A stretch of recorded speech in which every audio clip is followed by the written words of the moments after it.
संतप्त मानस शांत हूँ, जिनके गुणों के गान में हमारे ध्यान में। प्रवचन सार गाथा 172 में चल रही है, पेज नंबर 333।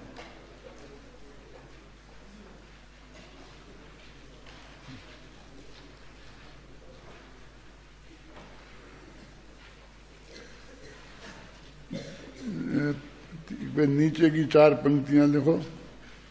तत्व प्रदीपिका में किए गए विशेष अर्थों पर विचार करने के पूर्व एक बात और विशेष जान लेना जरूरी है। वह यह है कि मूल गाथा में उद्गल के स्पर्श गुण का निषेध करने वाला कोई शब्द नहीं है। इस कारण से आत्मख्याति में छंदानुरोध से छूटा हुआ मानकर शामिल कर लिया गया और उसके भी 6 अर्थ किए हैं। परंतु प्रवचन सार की तत्वप्रदीप का टीका में अव्यक्त का ही अर्थ स्पर्श किया है, जबकि आत्मख्याति में अव्यक्त को के अलग 4 अर्थ किए हैं। उपर्युक्त सामान्य जानकारी देने के बाद अब यह स्पष्ट करते हैं कि इस गाथा के भाव को आचार्य अमृतचंद्र इस ग्रंथ प्रवचन सार की तत्व प्रदीप का टीका में किस प्रकार स्पष्ट करते हैं।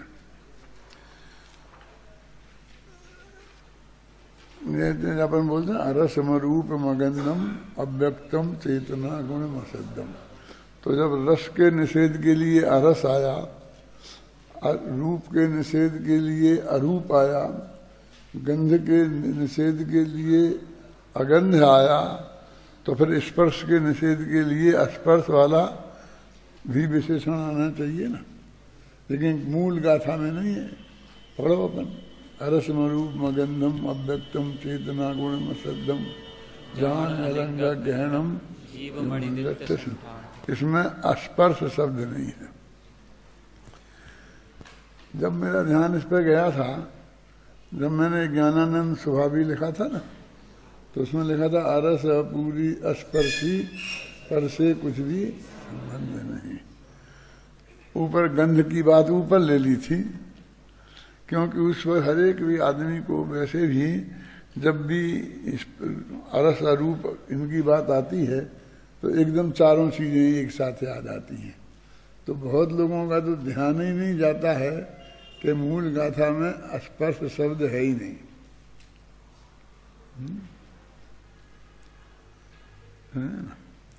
और भी बहुत बातें थी, जैसे अरस में रूप है ना, मैं बोलता हूँ मैं अरस अरूपी स्पर्श। तो बहुत लोग कहते थे भाई तुम अरस लिखा अरूप लिखा तो स्पर्श लिखना चाहिए। स्पर्शी स्पर्शी क्यों लिख रहे? और नहीं अरसी लिखो, मैं अरूपी। कई जगह अरूप के लिए अरूपी आता है ना। तो मैंने कहा कि नहीं, देखो ये तीनों में लगाओ ना। ई की जो मात्रा है वो अंत दीपक समझो ना उसे। क्या इसमें क्या है? मैंने भाषा संबंधी भी ऐसे विचार निरंतर उसमें अपन कर सकते हैं। यहाँ तो मूल मुद्दे की बात है कि अमृतचंद्र के ध्यान में बात आई, तो उन्होंने ये कहकर कि गाथा में जगह नहीं थी। मुझे होता पद्य में छंदानुरोध वाला तर्क बहुत चलता है, क्योंकि उसमें शब्दों की सीमा रहती है। तो कई जगह कम पड़ जाती है, कई जगह और एक आध शब्द डाल दिया जाए, इतनी जगह बची रहती है। तो किसको शब्द को डालें? तो उसमें भर्ती के शब्द भरे जाते हैं। आप समझे ना। तो इसलिए उसमें कुछ अनर्थक तो क्या, अनर्थक का कोई खराब अर्थ नहीं होता जिसका कोई विशेष अर्थ नहीं है। ऐसे शब्द भी डाल दिए जाते हैं और कई जगह कोई शब्द छूट जाता है तो हम ऊपर से भी उस हिसाब से लगा सकते हैं। लेकिन उन्हीं अमृतचंद्र ने जब प्रवचन सार की टीका लिखी तो उनको मानो जैसे उनको संतोष नहीं हुआ कि तो उन्होंने अव्यक्त शब्द का स्पर्श अर्थ किया, क्योंकि स्पर्श के रूप में ही व्यक्त होता है, इसलिए अव्यक्त का किया। और फिर उस समय सार में उन्हें अलग ऊपर से ले लिया और अव्यक्त के 4 अर्थ अलग कर दिए। तो ये हम मिलान करके देखेंगे ना तब हमें मालूम पड़ेगा, नहीं तो अपन समझ लेते एक सीखा था, सभी आएंगी जब चारों ही बातें आ जाएंगी, ऐसा हो जाएगा वैसा हो जाएगा, और ये फटाफट हम वैसा अर्थ करते जाते हैं।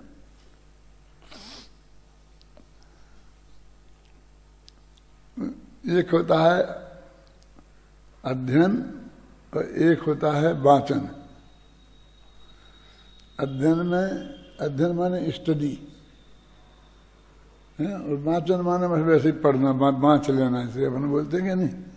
माने स्टडी में अध्ययन में जो गहराई होती है वो बाँचने में वो गहराई नहीं होती है, तो समझे ना। अभी इसमें अभी ये जो 20 अर्थ कर रहे हैं, कहाँ से शुरू है ना, पहले तो सबसे वो ये कहते हैं अलिंग ग्रहण। तो ये ग्रहण शब्द जो है इसमें कोई विभक्ति नहीं लगाई, कोई प्रत्यय नहीं लगाया, इसलिए 20 अर्थ कर सके। यदि कोई प्रत्यय लगा देते तो नहीं कर पाते। जैसे गम धातु जानने के अर्थ में है कि जाने के अर्थ में है, तो हम अकेले गम बोलें तो हम उसके कितना ही अर्थ निकाल सकते हैं, लेकिन यदि हम उसमें कोई प्रत्यय लगा दें तो वो तो विशिष्ट अर्थ का सूचक हो जाएगा, फिर उसको हम मोड़ नहीं सकते। जैसे अलिंग ग्राह्य, अलिंग ग्रहण है ना, तो इसमें कोई विभक्ति नहीं लगाई, और अलिंग ग्राह्य, तो हमें कहे अलिंग माने अलिंग के द्वारा ग्रहण करने योग्य। अब इसका दूसरा अर्थ नहीं कह सकते। इसमें तो ये कह सकते इंद्रियों के द्वारा जानने की सामर्थ्य रखता है अथवा नहीं रखता है, अनुमान के द्वारा जानने की सामर्थ्य रखता है या नहीं रखता है, तो हम दोनों तरफ मोड़ सकते हैं। अलिंग ग्रहण यानी अलिंग ग्रहण रखने से ये अलग अलग अर्थ निकल सकते हैं, और यदि उसमें एक विभक्ति लगा दें तो फिर नहीं निकल सकते। समझ गए ना, ये बात इसमें लिखी है।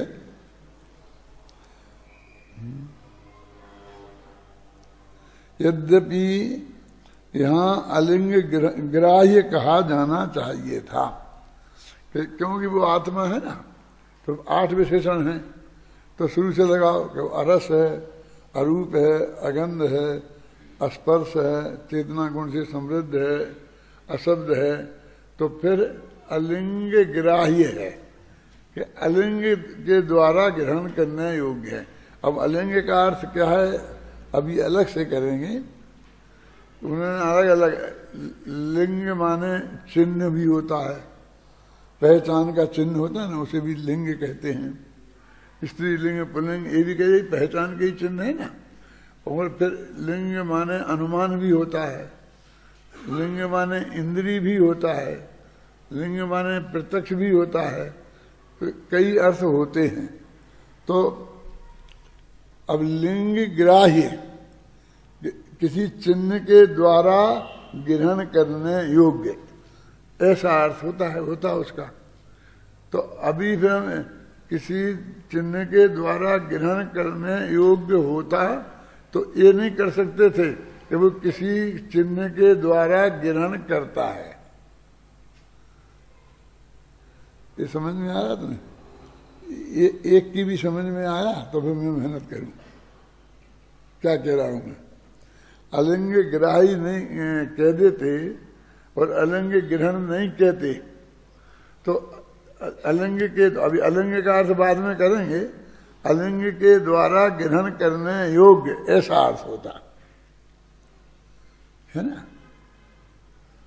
अथवा लिंग ग्राह्य, किसी लिंग के द्वारा ग्रहण करने योग्य, और आ लगा दो तो निषेधवाचक बन गया कि वो किसी भी लिंग से ग्रहण नहीं किया जा सकता। हम कुछ भी अर्थ करते, लेकिन उसको आत्मा को ग्रहण करने के संबंध में बात होती, मेरी समझ में आ गया। लेकिन आत्मा ग्रहण करता है ऐसा नहीं हो पाता, मतलब वो कर्म ही बनता, कर्ता नहीं बन पाता। और अलिंग ग्रहण करने से हमें कर्म भी बनेगा, कर्ता भी बनेगा, ज्ञेय भी बनेगा और ज्ञायक भी बनेगा। तो अमृतचंद्राचार्य की बुद्धि कहाँ चली कि अलिंग ग्रहण शब्द है इसमें, तो हम इसको कई जगह ढाल सकते हैं। ढाल सकते हैं नहीं, बल्कि उनको ऐसा लगा होगा कि इसका अर्थ मैं क्या करूं, ऐसा करूं कि ये ग्रहण करता है कि ग्रहण किया जाता है, दोनों है। अभी अभी मैंने आज एक जो पढ़ा है उसमें ये एक ऐसा ही शब्द था जो गुरुदेव ने उसका अर्थ जो जगत में नहीं निकाला जाता है वो निकाला है। तेरे पास है ना तभी, क्या है? नहीं है, कल थोड़ी ला सकता है, रहेगा यार। मतलब ये है कि मैं बताऊंगा कि कोई भी व्यक्ति उस अर्थ को वैसे नहीं निकाल सकता, और जैसे गुरुदेव ने वो निकाला है ना। और अपने गले भी वो बहुत धीरे धीरे उतरता है। जो अर्थ वो निकाल रहे हैं वो इतने आसानी से नहीं निकलता है, क्या धीरे धीरे निकलता है। तो वो लेकिन उन्होंने निकाला है बहुत। बाद में कल बताऊंगा जब आएगा ध्यान में। अभी तो अपने यहाँ इसको शुरू करते हैं। अब जो ज्ञायक आत्मा लिंगों अर्थात इंद्रियों के द्वारा, लिंग माने इंद्रिय अर्थ किया यहाँ पर, अर्थात इंद्रियों के द्वारा नहीं जानता। अब यहाँ आत्मा को कर्ता बनाया ना, वो इंद्रियों के द्वारा नहीं जानता, तो लिंग माने इंद्रियां है ना। आत्मा लिंग माने इंद्रियों, अर्थ इंद्रियों के द्वारा नहीं जानता, इसलिए अलिंग ग्रहण है। तो इंद्रियों के द्वारा नहीं जानता तो आद और नहीं जानने के अर्थ में आ गया अलिंग ग्रहण में। तो माने लिंग माने इंद्रियां और उनके द्वारा ग्रहण नहीं करता। तो अभी अलिंग ग्राह्य होता तो ये अर्थ नहीं निकाल सकते थे। समझ में आया ना? माने हम यहां मोड़ लेंगे, इधर मोड़ लेंगे, इधर मोड़ लेंगे, इसलिए उसको मूल धातु के रूप में रखा। क्या ज्यादा कठिन नहीं है। अब कहते इंद्रियों से ग्रहण नहीं करता, तो ऐसा कह के क्या कहना चाहते हैं? आत्मा के स्वरूप को समझा रहे ना, तो कहते हैं इस प्रकार आत्मा अतीन्द्रिय ज्ञानमय है, इस अर्थ की प्राप्ति होती है। माने उसे जानने के लिए इंद्रियों की जरूरत नहीं है, बिना इंद्रियों के ही वो जान सकता है। तो अतीन्द्रिय ज्ञान स्वभावी है। उसका जो स्वभाव है वो इंद्रियों के द्वारा जानना नहीं है। अतीन्द्रिय बिना इंद्रियों के जानना आत्मा का स्वभाव है। तो आत्मा कैसा है? बिना इंद्रियों के द्वारा जाने ऐसा उसका स्वभाव है। फिर इंद्रियों के द्वारा जानता तो है फिर, तो कहते हैं वो उसका स्वभाव नहीं है, कमजोरी है। यानी ये चश्मा के द्वारा हमें दिखाई दे, तो मुझे देखो बिना चश्मा के नहीं दिखता है, और चश्मा लगा के दिखता है। तो मैं अंधा हूं कि सूझता है?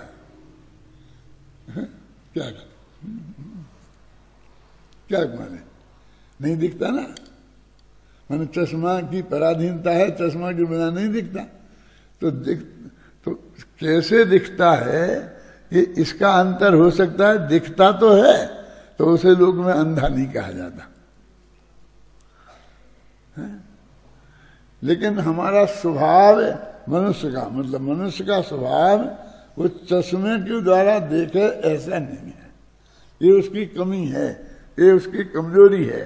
पुराने जमाने में तो जिस लड़के को चश्मा लग जाता था उसको कोई लड़की नहीं देता था।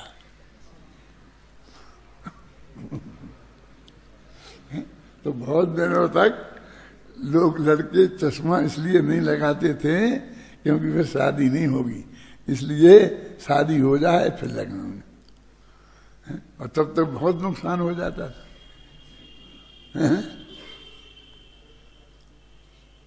तुम्हें आज इस बात पर हंसी आती है ना, उस वक्त बहुत कॉमन फैक्टर था। लड़की को देखने गए, चश्मा लगाए देखी, वो तो चश्मा लगाती है, मैंने अंधी है। आज कोई ऐसा नहीं मानता अंधा है? वो तो उसे तो उस लड़का लड़की को तो भी अंधा ही मानते थे। कहते अरे नहीं कोई नंबर नहीं है, कोई नंबर 4 नंबर है, 5 नंबर है, 1-2 नंबर है, आज 2 है, कल 4 होगा, परसों 5 होगा, फिर धीरे धीरे खत्म हो जाए, फिर देखेगा नहीं, फिर उसकी पत्नी को हाथ में लेके चलना पड़ेगा।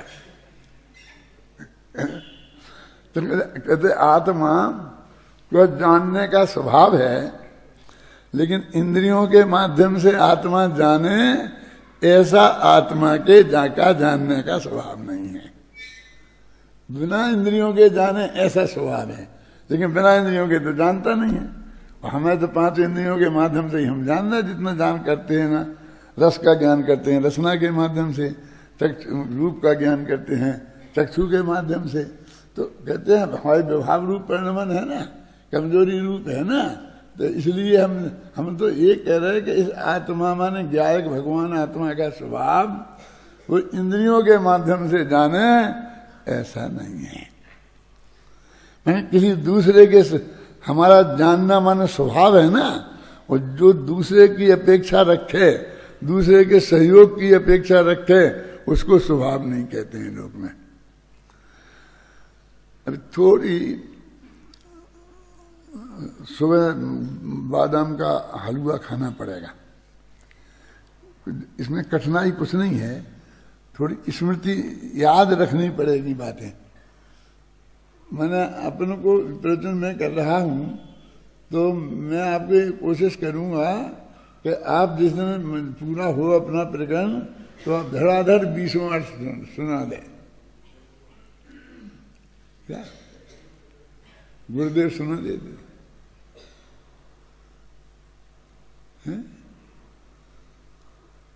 आप कर सकते हैं, कोई कठिन काम नहीं है।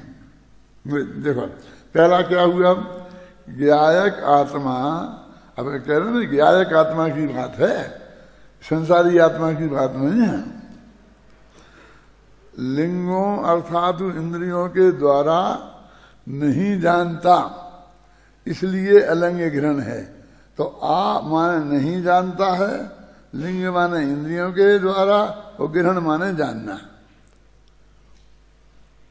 अब ग्रहण करना, तो एक आत्मा का पर पदार्थ को ग्रहण करना, जानना ही ग्रहण करना है, क्योंकि और तो ऐसा ग्रहण तो वो करता नहीं है।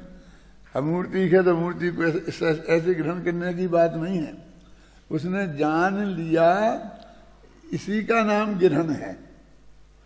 अब जो 20 दफे आएगा ग्रहण ग्रहण, लेकिन सब जगह जानने के अर्थ में आएगा।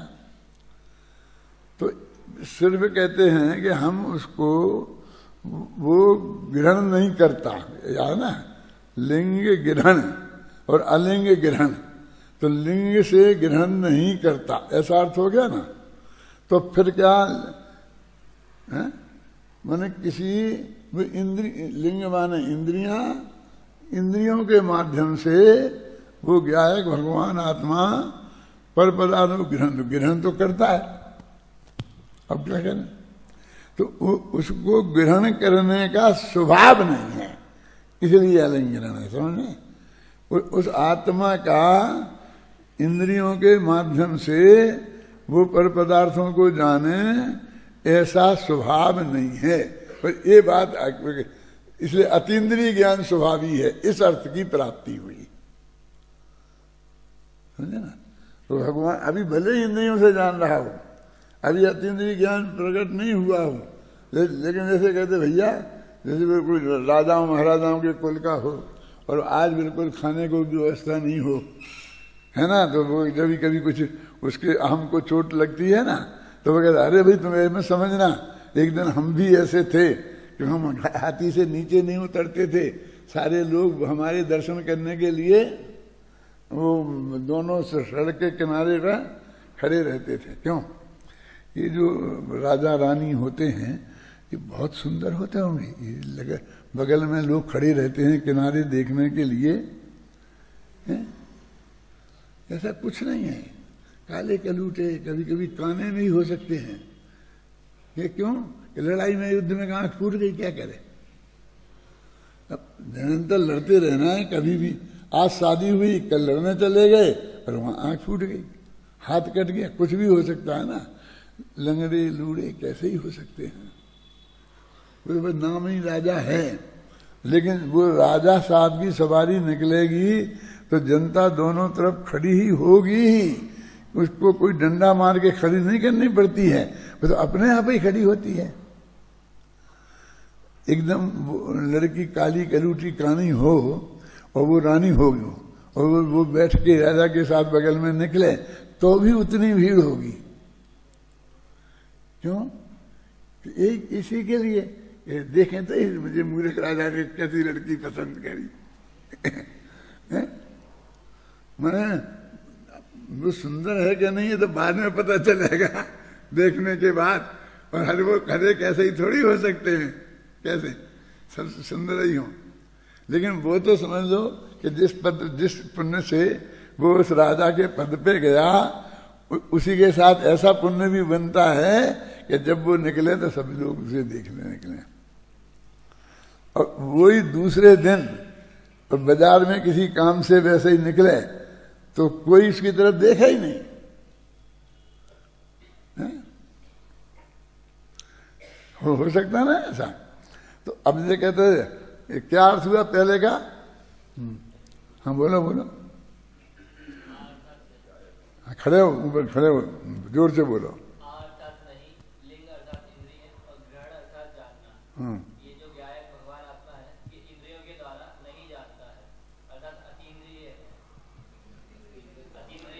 हो गया ले, ठीक है, क्यों ठीक है, बोल खड़ा।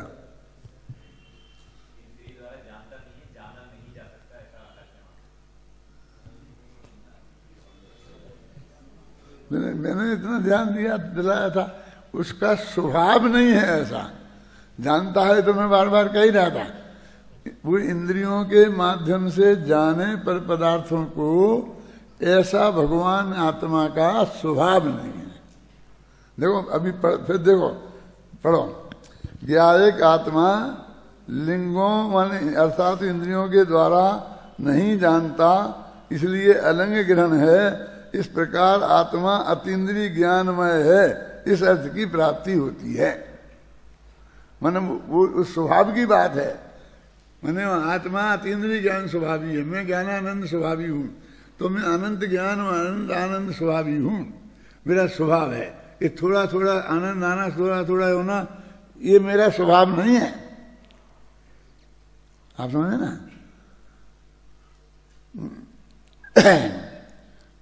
एक अर्थ हुआ। अब जिसे लिंगों अर्थात इंद्रियों द्वारा नहीं जाना जाता वह आत्मा अलिंग ग्रहण है। अब मामला जो पलट दिया, यदि वो अलिंग ग्रहण नहीं होता, अलिंग ग्राह्य होता अथवा अलिंग ग्राहक होता तो क्या होता? यदि ग्राह्य नहीं, अलिंग ग्राह्य होता तो दूसरा अर्थ नहीं हो सकता था, और अलिंग ग्राहक होता तो पहला अर्थ नहीं हो सकता था। और अलिंग ग्रहण है तो दो ही अर्थ कर दिए कि वो इंद्रियों के द्वारा जाना नहीं जाता और इंद्रियों के द्वारा जानता नहीं है। पहला है इंद्रियों के द्वारा जानता नहीं है और दूसरा है इंद्रियों के द्वारा जाना नहीं जाता। अब इतनी सी बात है ना। अब ये हमारे ख्याल में रहे, भाई रटने की कहाँ जरूरत है ऐसे, है ना। गायक आत्मा लिंगों अर्थात इंद्रियों के द्वारा नहीं जानता, ये है ना, और द्वारा इंद्रियों द्वारा नहीं जाना जाता। एक्टिव वॉइस का पैसिव वॉइस कर दिया ना, वह आत्मा आलिंग ग्रहण। इस प्रकार आत्मा इंद्रिय प्रत्यक्ष का विषय नहीं है। ऊपर तो क्या था कि वो इंद्रिय से जानता नहीं है, और ये नीचे क्या, इंद्रिय के द्वारा जाना नहीं जाता। ऊपर तो अनिंद्रिय अतीन्द्रिय ज्ञान स्वभावी है, और नीचे है कि इंद्रिय प्रत्यक्ष का विषय नहीं है, इस अर्थ की प्राप्ति होती है। माने इंद्रियों की पूरी पराधीनता से उसे मुक्त करना है।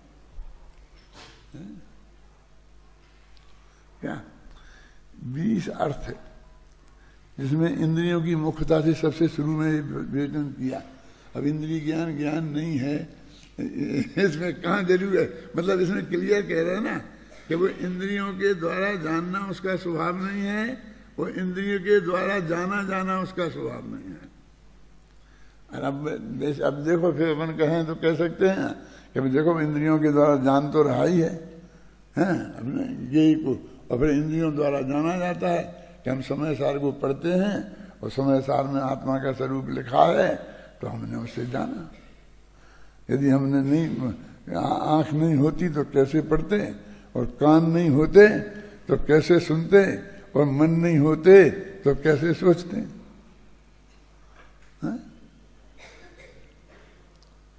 चिंतन विचारे तो सब करने ही चाहिए ना। देखो अभी जरूरत पड़ेगी तो अपन लौट के आएंगे, थोड़े बढ़ो आगे, समझे ना। आप लोग घर पे भी एक दफे दूसरे दफे इन्हें पढ़ना, तो वो तुम्हारे चित्त में बैठते जाएंगे, तो याद भी हो जाएंगे। और फिर बाद में कभी मेहनत करोगे तो ज्यादा मेहनत लगेगी, लेकिन अभी ऐसे साथ में करते जाओगे तो सरलता से हो जाएंगे। अब जिसके प्रकार धुएं से अग्नि का गिरहन ज्ञान होता है, उसी प्रकार लिंग अर्थात इंद्रिय गम्य चिन्ह द्वारा जिसका गिरहन नहीं होता वह आत्मा अलिंग ग्रहण है। अभी देखो वहां तो अपन कह रहे थे इंद्रिय ज्ञान का निषेध करना था, और अब यहाँ अनुमान ज्ञान का निषेध करना है। जिस प्रकार धुएं से अग्नि का गिरहन, तो धुआं क्या है, हेतु अपना है, और वो क्या है, साध्य है ना। तो अनुमान हो गया ना है? तो ये अब बताना चाहते कि अनुमान से पकड़ने में नहीं आता, आत्मा अनुमान से पकड़ने में नहीं आता। जिस प्रकार धुएं से अग्नि का गिरहन, देखो उदाहरण तो दिया पॉजिटिव और सिद्धांत निकाला नेगेटिव। देखो एक एक विशेषताएं मैं बताता हूं, उस पर ध्यान दे लो। वैसे तुम पढ़ोगे ना तो बहुत मुश्किल से पकड़ में आएगी, पकड़ में नहीं आएगी ऐसा तो संभव ही नहीं है। शनि पंचेंद्रिय हो, तुम सब बुद्धिमान होशियार लोग हो, इसलिए नहीं आएगा तो कह नहीं सकते हैं, लेकिन जैसा उपयोग एकाग्र करना पड़ेगा तब आएगा। देखो जिस प्रकार धुएं से अग्नि का ग्रहण होता है, उसी प्रकार लिंग अर्थात इंद्रिय गम्य चिन्ह द्वारा, लिंग माने चिन्ह, वो धुआं भी वहां चिन्ह है ना, उससे हमने अग्नि का ग्रहण किया है। तो जैसे चिन्ह के द्वारा वहां होता है, तो ऐसे चिन्ह के द्वारा यहां होता नहीं, क्योंकि लिंग ग्रहण नहीं है, ये अलिंग ग्रहण है। इसलिए ऐसे चिन्ह के द्वारा जिसका ग्रहण नहीं होता वह आत्मा अलिंग ग्रहण है। स्पष्ट हो गया। कि कभी कभी ऐसा होता है कि राई की ओट में पहाड़ होता है, आएगा तो एकदम समझ में आ जाएगा, और नहीं आएगा तो फिर बहुत करते रहो, माथा मारते रहो, नहीं आता है। ऊपर तो होता है कह रहे, नीचे नहीं होता है कह रही है। तो अपने ऐसे अनुमान होते हैं ना। आपने न्याय शास्त्र में पढ़े होंगे कि हमको उदाहरण, वो क्या बोलते उसको, अनुभव नहीं मिलता है तो व्यतिरेक से काम चलाते हैं ना। ये है तो ऐसा है, और ऐसा कहीं नहीं मिले तो नहीं होता है ऐसा निकाल के नेगेटिव उदाहरण व्यतिरेकी उदाहरण निकाल लेते हैं ना, ऐसा। जिस प्रकार धुएं से अग्नि का ग्रहण होता है माने ज्ञान होता है, उसी प्रकार लिंग अर्थात इंद्रिय गम्य माने इंद्रिय गम्य माने इंद्रियों से जानने योग्य चिन्ह द्वारा, ऐसा कोई चिन्ह जिसे इंद्रियां जान लें। अब वो ऐसा चिन्ह हो जो इंद्रियां जैसे जान ही नहीं पाए तो उसके तो सवाल ही नहीं है। चिन्ह द्वारा जिसका ग्रहण अभी नहीं होता, क्योंकि वो अलिंग ग्रहण शब्द है, वो आका ध्यान रखना। देखो एक आ है इसमें, तो एक ग्रहण के आगे लगाओ तो क्या हो जाएगा? अग्रहण। और लिंग के आगे लगाओ तो क्या हो जाएगा? अलिंग। और फिर दोनों को इकट्ठा मिला दो और दोनों के आगे लगाओ तो क्या हो जाएगा? तो तीन समझ में आया अलग अलग? आ गए? तीन चीजें समझ में आ गई क्या नहीं आ गई? सोचो, जिसको नहीं आ रही हो वो बता कि मेरी समझ में नहीं आ रही। माने आ है ना, और इसे अपन कहीं भी ले जा सकते हैं, यहाँ का वहां हटा के। तो ग्रहण के पहले लगाएंगे तो अग्रहण हो जाएगा, उसका उल्टा। लिंग के आगे लगाएंगे तो अलिंग हो जाएगा। और अब अलिंग ग्रहण के आगे लगाया तो दोनों में लग गया, तो लिंग के द्वारा ग्रहण नहीं होना। तो ग्रहण नहीं होना नहीं है, आप तो ना आगे लगे, दोनों में लग गया वो। जैसे अनादि निधन है, अनादि और अनिधन दो थे ना, तो एक से काम चलाया अपन ने। तो अनादि आ में भी लग गया और निधन में भी लग गया। अनादि अनिधन दोनों अर्थ हो गए ना। और एक भी कर सकते, हम अकेला आदि में लगाए और निधन में नहीं लगाए। हम उसे अनादि अनंत भी कर सकते है ना। अच्छा देखो क्या चिन्हदान, वह आत्मा अलिंग ग्रहण है। इस प्रकार इंद्रिय प्रत्यक्ष पूर्वक अनुमान का विषय नहीं है, इस अर्थ की प्राप्ति होती है। अब पहला बोल, दूसरा बोल और तीसरा बोल। तो तीसरा बोल क्या है? दोनों को मिलाकर कि लिंग से ग्रहण नहीं है, माने अनुमान से ग्रहण नहीं है। लेकिन कौन सा अनुमान? कि जिसका हेतु इंद्रिय के द्वारा ग्रहण किया जाता था। समझ? माने ऐसा नहीं, इंद्रियों के द्वारा जिसके हेतु को ग्रहण किया जाए, ऐसे अनुमान के द्वारा ग्रहण करने योग्य नहीं है। ये तीसरे अर्थ की प्राप्ति हुई।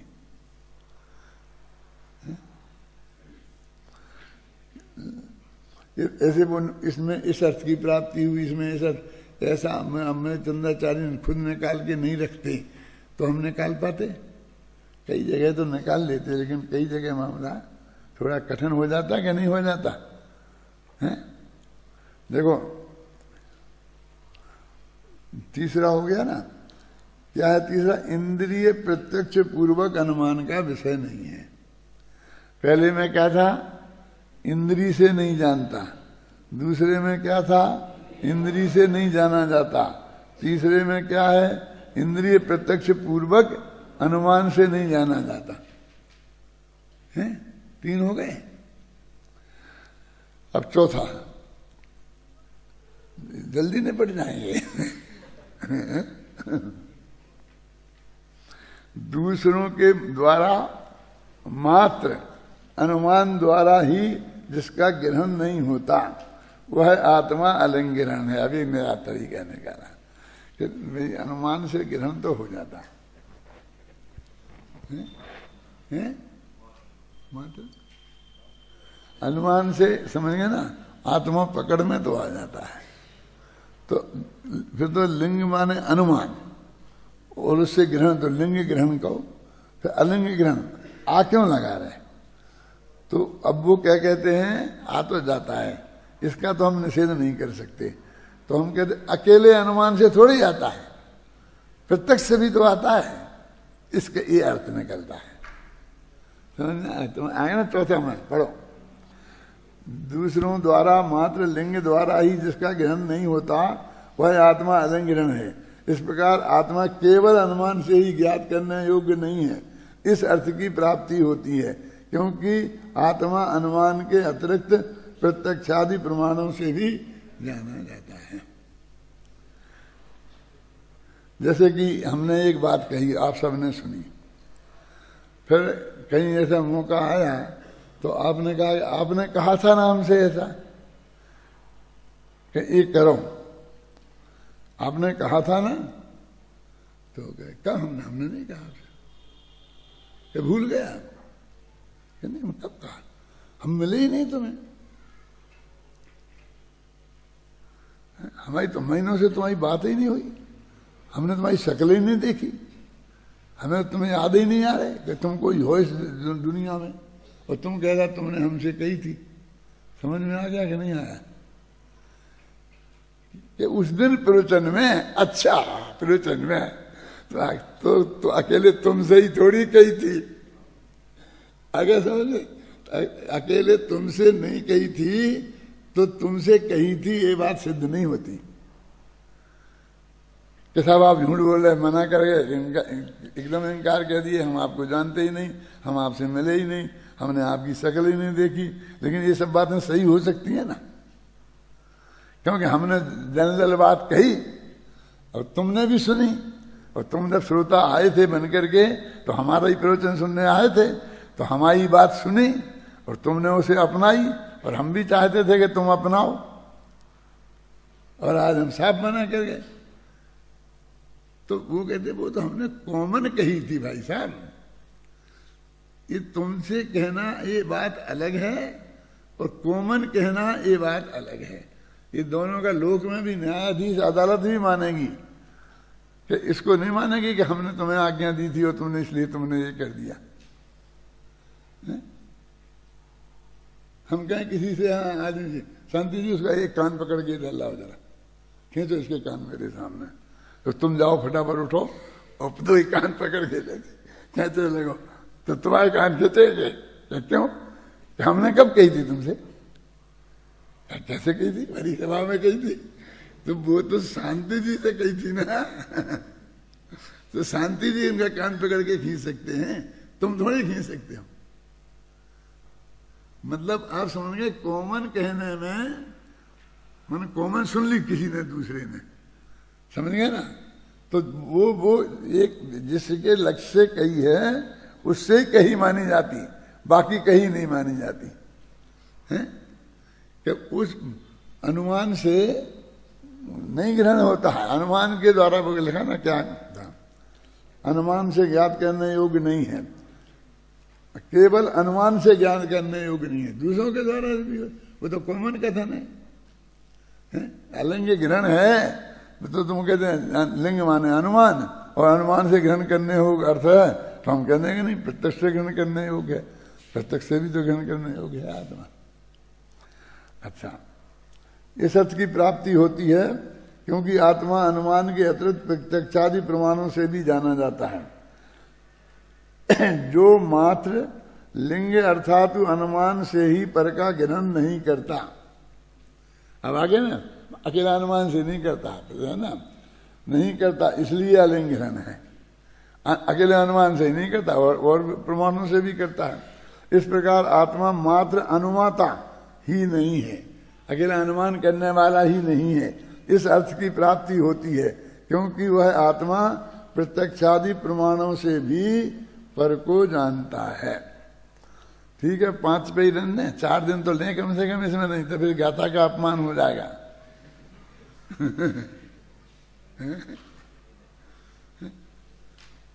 ये जो तुमको घर पे बैठ के शांति से थोड़ा 15-20 मिनट उपयोग इसमें लगाना पड़ेगा, तो ये तुमको ये 5 बहुत आसानी से सहजता से याद हो जाएंगे, और 50% लोग तो गारंटी से कल याद करके हो ही जाएगा उनको।